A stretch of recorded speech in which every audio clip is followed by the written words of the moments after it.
안녕하세요. 지식과 상식을 넓혀드리는 채널입니다. 최근 경상북도 지역에서 발생한 대형 산불로 많은 분들이 피해를 입고 삶의 터전을 잃었습니다.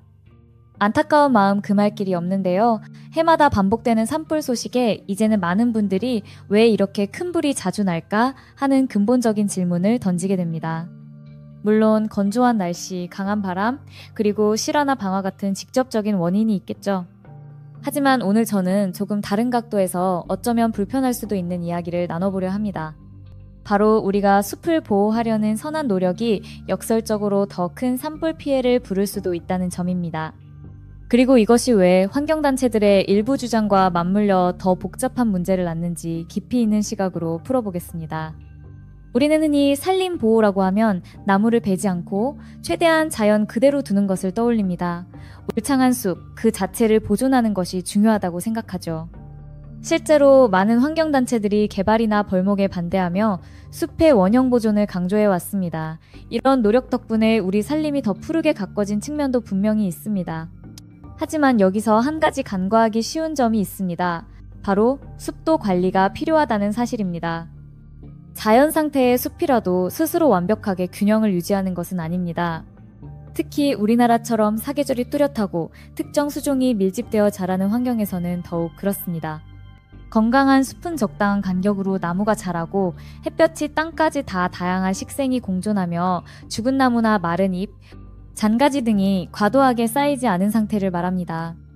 그런데 인위적인 관리가 전혀 이루어지지 않거나 혹은 보호라는 명목 아래 모든 형태의 간섭을 최소화하면 어떻게 될까요?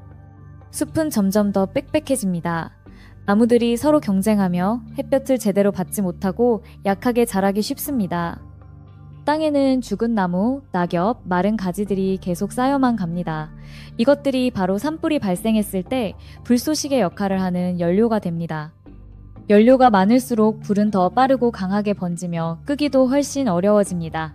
소나무처럼 송진이 많은 침엽수가 많은 우리 산림은 특히나 이런 위험에 더 취약합니다. 바로 이 지점에서 환경단체의 역할과 관련된 아이러니가 발생합니다. 숲을 보호하기 위해 벌목이나 숲 가꾸기, 사업에 반대하는 목소리가 때로는 숲을 방치하는 결과를 낳고 이것이 오히려 대형 산불의 위험을 키우는 역설적인 상황을 만들 수 있다는 겁니다. 물론 모든 환경단체가 그런 것은 아니고 그들의 주장에도 분명 타당한 이유가 있습니다. 무분별한 벌목이나 환경 파괴적인 개발을 막는 것은 매우 중요하죠. 하지만 산불 예방과 확산 방지를 위한 과학적이고 체계적인 숲 관리마저 반대하는 경우가 생긴다면 이는 심각하게 고민해봐야 할 문제입니다. 예를 들어 산불 확산을 막기 위해 미리 나무를 제거해 만드는 방화선 구축이나 산불 위험이 높은 지역의 나무 밀도를 조절하는 속가배기 사업 등은 산불 피해를 줄이는데 효과적인 방법으로 알려져 있습니다. 또한 통제된 상황에서 소규모로 불을 놓아 미리 연료를 제거하는 처방 화입 같은 선진적인 관리 기법도 해외에서는 적극적으로 활용되고 있습니다. 하지만 이러한 활동들이 때로는 자연훼손이라는 비판에 직면하거나 환경단체의 반대로 인해 제대로 추진되지 못하는 경우가 있습니다. 최근 기후변화로 인해 전 세계적으로 가뭄과 고온 현상이 심화되면서 산불은 더욱 대형화되고 예측 불가능해지고 있습니다. 이런 상황에서 단순히 숲을 그대로 두는 것만이 최선의 보호책이라고 말하기는 어렵습니다. 오히려 변화된 환경에 맞춰 더욱 적극적이고 과학적인 관리가 필요한 시점입니다. 이는 마치 정원을 가꾸듯 숲의 건강 상태를 지속적으로 점검하고 필요한 조치를 취해주는 것과 같습니다. 잡초를 뽑아주고 가지치기를 해주고 너무 빽빽한 곳은 솎아주는 것처럼 말이죠. 물론 여기서 오해는 없어야 합니다. 모든 벌목이나 숲 관리가 정당화될 수는 없습니다. 경제적인 이익만을 위해 마구잡이로 나무를 베는 행위는 당연히 지양해야 합니다. 중요한 것은 균형입니다.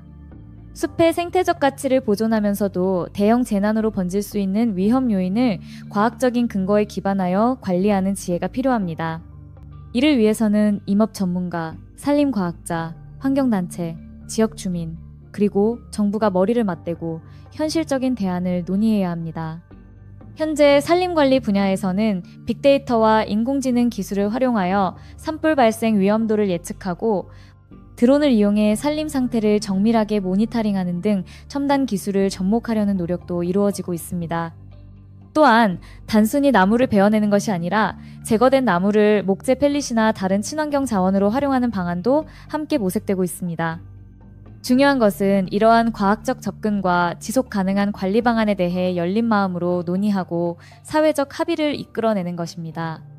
결론적으로 최근 경북 산불과 같은 대형 재난은 우리에게 많은 숙제를 안겨주었습니다. 기후변화라는 거대한 흐름 속에서 산불의 위험은 계속 커질 것입니다. 이러한 위협에 효과적으로 대응하기 위해서는 숲을 보호한다는 개념 자체를 다시 한번 생각해 볼 필요가 있습니다. 무조건적인 보존만이 능사가 아니라 때로는 적극적인 관리가 더 나은 보호가 될 수 있다는 사실. 그리고 그 과정에서 과학적 근거에 기반한 합리적인 논의와 사회적 합의가 무엇보다 중요하다는 점을 강조하고 싶습니다. 환경보호라는 선한 의도가 때로는 예기치 못한 결과를 낳을 수 있다는 불편한 진실을 직시하고 보다 현명하고 실질적인 해법을 찾아 나서는 것이 지금 우리에게 필요한 자세가 아닐까요? 오늘 이야기가 여러분께 산불 문제와 산림 관리에 대해 새로운 관점을 제공하고 더 깊이 있는 고민을 해보는 계기가 되었기를 바랍니다. 시청해주셔서 감사합니다. 다음에도 유익하고 깊이 있는 정보로 찾아뵙겠습니다.